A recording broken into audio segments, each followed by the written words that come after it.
Hi, and maybe welcome to This Week in Baltimore Eating with Richard Gorelick. Sometimes we're here, sometimes we're not here. You can join us every Thursday at 12:30 to talk about everything food-related in Baltimore. I am Amanda. This is Richard. Hi, everybody. We are your friends. Did you do any Purim reveling? I did not do any Purim reveling. I also did not revel for Purim. But had you dressed in a costume, what do you think you might have dressed as? Oh, Healthy Holly. What's a Healthy Holly? It's the character in the books by Catherine Pugh. What? I didn't even know that. The Healthy Holly. I'm sorry, I totally missed that scoop. Yeah. Okay, I used to know everything. There you go. I used to know Healthy everything. Holly is the character, the little girl who learns to be healthy. There you go. So that's your costume. Catherine Pugh's series. Yeah, I'm gonna go as Healthy Holly. See, I feel like Healthy Holly's dad is super handsome.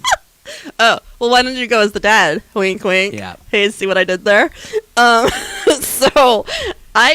first of all, I feel like people should recycle Purim and Halloween costumes more. You might as well get two bangs for the buck. Sure. So I was Rosie the Riveter last Halloween. Perfect. So had I done reveling last night, I think I probably would have just brought that costume back. It seems appropriate. Right. Rosie the Riveter is women empowerment. Women empowerment. Go Purim. Purim is the feminist holiday. Healthy Holly is random. And, yeah, I'm out of it. Apparently, I've been really busy, so I just missed all the latest news. It's a good story. We'll leave that to some other a different Live show. It's not this show. Hamantaschen. I was thinking about stopping and getting some this morning. Yeah. But that would have been driving out to Pikesville and then all the way back and rain, and you know what happens. The rain did me in. But I would have not minded a little bite. I said to you before we went on air that I was surprised that no one sent us. What's up, you guys? We would eat it. We'd be happy to eat that for you. Eating it on air. Well, that cake they brought last week from... I didn't even have any. The polenta really good. cake. From Everyman Theater. Yeah. That was really good. I didn't have any. They actually gave us a link to that recipe. So I put up a poll on Facebook, the never-ending debate about hamantaschen. And the last time I checked, between poppy seed and all others, it was about 50-50. I was sort of surprised. Because we're purists. We want the poppy seed. We want the poppy. And then I thought, after poppy, I could do any kind of sort of old-fashioned dried fruit-based thing like apricot. Apricot's not bad. Or prune. I do not like the prune. I don't like the prunes. And I could do cherry, too. Yeah, I could do whatever. If you force me to eat a hamantaschen, I'll eat the hamantaschen. But really, I think I just want to stick with some poppy. And now people are doing everything. They're doing all the savories. There's pizza hamantaschen. There's shakshuka hamantaschen. Are you kidding me? My mind went, psh, I don't know what to do with that. But so, you know what? Maybe I was thinking about the holiday because this morning I had a poppy seed bagel. And I also have at my desk a lemon poppy muffin. So it's like I'm trying to fail a drug test or something. I just love poppy seeds. I like poppy seeds too. There's probably a few in my teeth right now. You guys don't look. I brought the best thing. Amanda has a find. I am so excited about this score. So Tablet Magazine just published this book. It's called The 100 Most Jewish Foods, and it's a highly debatable list, and it's epic. You have to check it out. It's from Artisan Publishing. Look, I want you to check this out. So, you guys, if you're watching, what would you guess would be some of the 100 most Jewish foods? It looks like they have different people writing essays. They do, and anyone you can name. Like, name someone. Zach Posen. Yeah, which is a little random. And then... writes about borscht. He does write about borscht. Are you into borscht? I do love borscht. I like beets a lot, but I never particularly cared about borscht. I like it with some sour cream. Our friend Jonathan Oleski is watching, and he says it's nice to hear Jay Moore on the West Coast. I guess that's where he is, because we're not there. It's making me hungry. Heading to San Fran tonight for dinner. Oh, Jonathan, no. You have to report back about everything you eat. You need to get some sourdough bread. You need to get some... What else does he need in San Francisco? Some seafood. Some, what are those crabs called? The big crabs? not Dungeness. The Dungeness crabs. Not the are But I they was the thinking Dungeness there? That's what I was thinking. Okay. So yeah, Jonathan, yum. Good for you. Entenmann's. I know, isn't that great? And who wrote that one? Phil Rosenthal. Right, the guy who has Somebody Feed Phil on Netflix. Oh. The Everybody Loves Raymond guy. Is that who that is? Yeah. Yeah. He loves his Entenmann's. Like, they're really nice, nostalgic essays. Some of them, like, are really touching. Gail Simmons writes about her dad's full sour pickles. Glenn over here is a mega pickle guy. He could have written that essay. Oh, here's hamantaschen. Who wrote about that? Who wrote hamantaschen? Marjorie Engel. I don't know who that is. So, Mike, Richard, Mike. Oh, gosh, I'm sorry. But anyway, yes, pick this up. It's super fun. You guys can use it to like solve arguments. There's my favorite shashukas in here, but like or start conversations. Remember back in the day when you'd be at the dinner table and you'd like have a question and people would have to hash it out. Like you didn't reach for your phone to solve it. Right. This is the book. Like have this book at the dinner table and reach for this. And it's also gorgeous. And if you go to the website for it, just type in 100 Most Jewish Foods, but they did an incredible job online because it's like a spinning table and you can click on each of the objects. Oh, that's really cute. But there's also like really funny stuff in there. How like do you I find it learned online? things. Tell people. Just search for 100 Most Jewish Foods because I don't remember the website. But there's like things I never heard about, like gross egg things. Like there's one where you take the eggs straight out of the chicken, like they're not done yet. The eggs are still pre-egg, and you take them out of the chicken, and that's like a delicacy. It's like a full yolk delicacy of some sort. No. Yeah, and then there's another one. It's like I think it's a Sephardic tradition, but you whatever's left in your coffee grinder and like some onion peel, like whatever junk you have left, you make your eggs in that, so they like come out brown. I guess it's a hard boiled, but like why? I don't know why. Sounds like garbage. I know. And then also they did an item on used tea bags, because like everybody we know all of our grandparents. You don't throw out that tea bag; it stays there until it's clear, right? Oh yes. Yeah. So they did a whole essay on that, which is totally relatable. If you just got here, you are watching This Week in Baltimore Eating with Richard Gorelick. Like, share, comment, and follow us at #JMoreEating. Did you have any good meals since we last spoke? Yeah, I had some good food. I went to little places like the new R&R Taqueria on Lombard and Charles Street, which turned out to be a restaurant. It's a Mexican restaurant. Not just counter, not a hole in the wall. Table service or counter, not a hole in the wall, not a walk up. The original R&R Taqueria was in a gas station. Here in Baltimore? No. Where? Edge something. Edgewater. One of those places. This is that place they got me in trouble the day I said we didn't have that scene, right? Right. Or maybe, but now but this is not a taqueria. It's a Mexican restaurant. And it's a pretty big menu, too. And it's a pretty good-looking place. The tacos I had were not exceptionally great. But it might be just soft shell or hard shell? Soft. I like soft. Yeah. Do they have corn and flour? I only had flour, but they don't have corn too. Do they have fish tacos? Yeah. Yummy. Sometimes it depends on what filling you have about whether they give you corn or flour. Oh, yeah, probably what it can hold. Maybe. It's just a traditional or the flavors. Pairings, yeah. Where else?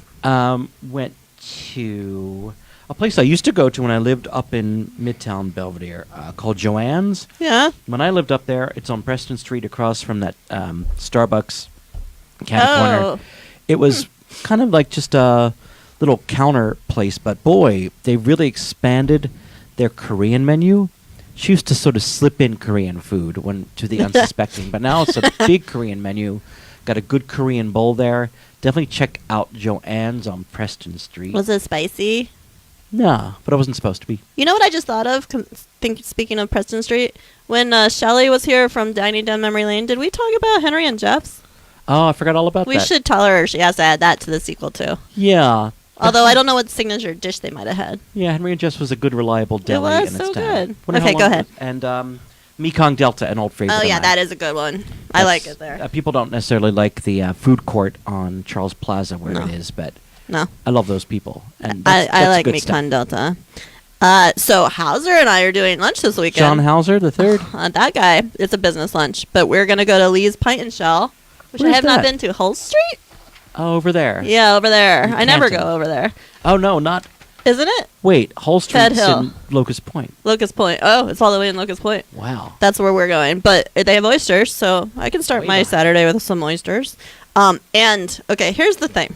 So I had to go to Creative Alliance. I didn't have to go. I went to Creative Alliance. I went to Creative Alliance. Which so is of course over, when you in East Baltimore, yes. Highlandtown. And when you go over there, you pretty much think you're going to eat at Matthew's Pizza. I have nothing against Matthew's Pizza as a construct. People know listening that Matthew's Pizza is, pretty much an iconic It's restaurant in Baltimore. People will fight you. They'll tell you it's the place to go for pizza. It ends up on any list of Baltimore iconic restaurants. 100%.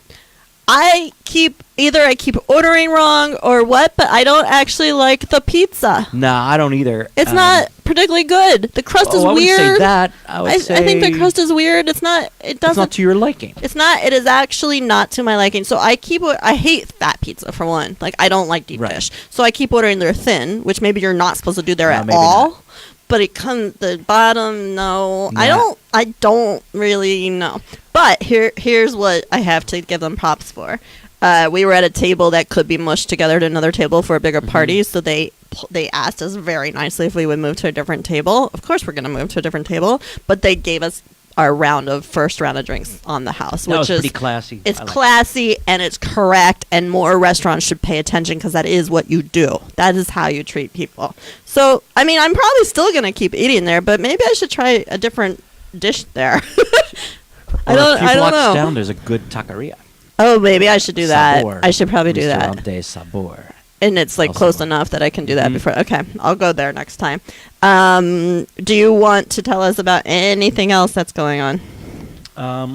If I get some time this weekend, I'm going to try to drop into the reopened Broadway Market. The North Is it time already? Yeah, the North Shed is opening with, I think, just the 3 or 4 returning stalls will be open at first.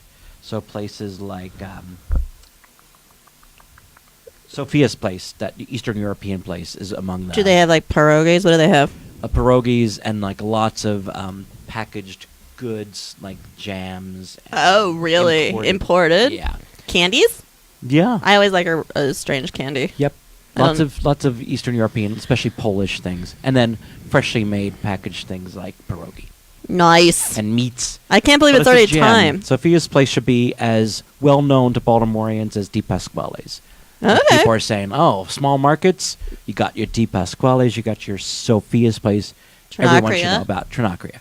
But it's the equal to those. Well, maybe not the equal to Di Pasquale's, but the equal to Trinacria, definitely. I like both. I like all of that. Yeah, I did drive by when I was on my way to Creative Alliance, and I saw the exterior, and I was like, God, that looks great. Yeah. Like, they did a nice job, I think. And I'm thinking about, I have to go to lunch on Saturday, thinking about Duck Goose. What do people think about Duck Goose? Isn't that the French? You did something there. What did you do there? I did nothing. You didn't? Mm-mm. It's French. Tell us if you guys have gone and what you eat. I just don't. I usually avoid French places. Depends on the weather. If it's a day like today, I want to get French food. French onion if soup. It's too warm. Some French onion soup. Are you making a phone call right now? I want to see what the weather's like on Saturday. Right the second you're gonna do that. Yeah. All right. Well, I'll keep talking while you do that. It's so 52 degrees. That seems too warm. Too warm for French food. Yeah. Okay. So all right, well, let us know, you guys, and also let us know what you think should be on this list of 100 most Jewish foods. It's pretty excellent. It's some good curating right there. But since we last met, I posted a brand new kosher decanter. This one's a New Zealand Sauvignon Blanc. Check that out at jmarliving.com. Additionally, Hauser, my Saturday lunch mate, finally got his hands on an Impossible Burger for a taste test. That is up. You can find out what he thought at YouTube. Have you had an Impossible Burger? Nope. So the thing about it, it's totally vegetarian and it's kosher and whatever else it could possibly be, but it bleeds because of some chemical that they've figured out for it. And people are like digging on that. People are digging on it. Which I think is it totally turns me off. If I'm already eating vegetarian, it probably means I don't want some simulated meat. It seems to always have been two kinds of vegetarians. Yeah. Like the simulation of meat and cheese and those that don't.